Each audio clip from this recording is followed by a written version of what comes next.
નમસ્કાર મિત્રો, વિડીયોમાં તમારું સ્વાગત છે। જી હા મિત્રો, અત્યારે હાલ મોટા અને મહત્વના સમાચાર સામે આવી રહ્યા છે। તો મિત્રો, સમાચારમાં વાત કરીએ તો તમારી પાસે મોબાઈલ ફોન ન હોય તો ઘણા કામો અટવાઈ જાય છે। તમારે કોઈને પેમેન્ટ કરવું હોય કે બિલ ચૂકવવું હોય કે વોટ્સઅપ પર કોઈની સાથે ચેટ કરવી હોય, દરેક નાનું મોટું કામ થાય છે, પરંતુ આખો સમય ફોનની જોડે રાખવો એ પણ યોગ્ય નથી, કારણ કે ફોન તમારા સ્વાસ્થ્યનો મોટો દુશ્મન બની શકે છે। જે હા મિત્રો, અત્યારે હાલ મોટા અને મહત્વના સમાચાર સામે આવી રહ્યા છે। તો મિત્રો, સમાચારમાં વધુ વિગતવાર વાત કરીએ તો હવે એવો સવાલ થશે કે સ્માર્ટફોન કેવી રીતે દુશ્મન બની શકે।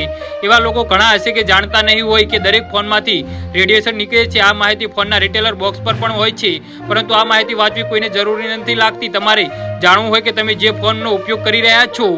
જી હા મિત્રો, અત્યારે હાલ મોટા સમાચાર સામે આવી રહ્યા છે। તે ફોનની લિમિટ કરતાં વધુ રેડિયેશન નથી ફેલાવી રહ્યો ને? જો આવું હોય તો તરત જ ફોનને બદલી નાખવો જોઈએ, પરંતુ સવાલ એ છે કે જો કેવી રીતે જાણવું કે ફોનમાંથી કેટલું રેડિયેશન નીકળી રહ્યું છે।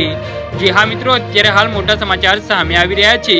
મોબાઈલમાંથી નીકળતા રેડિયેશન SAR વેલ્યુમાં માપવામાં આવે છે। SARનું ફૂલ ફોર્મ સ્પીસીસ એડોફિસ રેડ છે। જો તમે ફોન કાઢી લીધા પછી ફોનનું બોક્સ ફેંકી દીધું હોય તો તમે કોઈ વાંધો નહીં, અમે તમને જણાવીશું કે તમારા ફોનનું SAR વેલ્યુ જાણવા માટે તમે ફોન કયો કોડ દાખલ કરવો। જી હા મિત્રો, તો આના વિશે તમારું શું કહેવું છે તો નીચે મારી કમેન્ટ બોક્સમાં જરૂરથી જણાવજો। ધન્યવાદ।